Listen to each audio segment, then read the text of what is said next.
Hi, Diane here.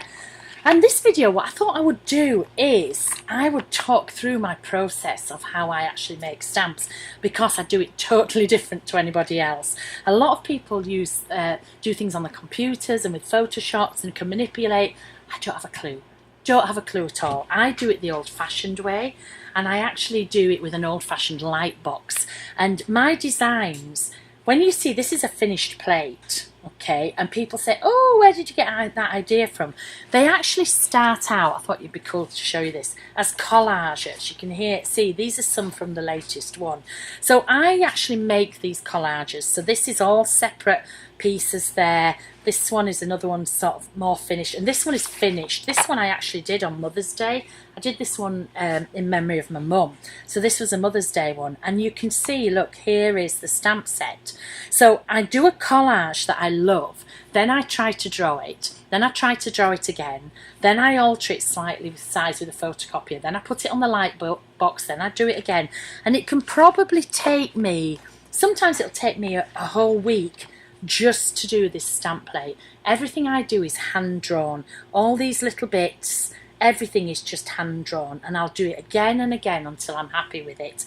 And then when I've got it all, I'll send it to the magical fairies in, oh, they're not fairies because they're male, so what should we call them? The leprechauns in Stampers Anonymous. And then they move everything around, they move everything out, and they make them the right size to come out like that. So you can see that, or everything on that plate. I did it for Mother's Day, and just thought, I love that. I want that to be a stamp. So this is too big to make a stamp, but so I've broken it down. As you can see, I've got the body, I've got the head, and then I've got the wings separately, so I can mimic that, and I've called it Sunday Best.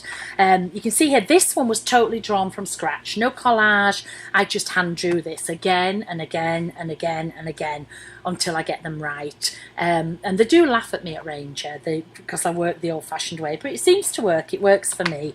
This one, you can see, she came from this collage here. I didn't even finish it. I was making the collage and I thought, oh, I need to make a stamp. So this is my interpretation. You see, they don't look anything like. This is my interpretation of it.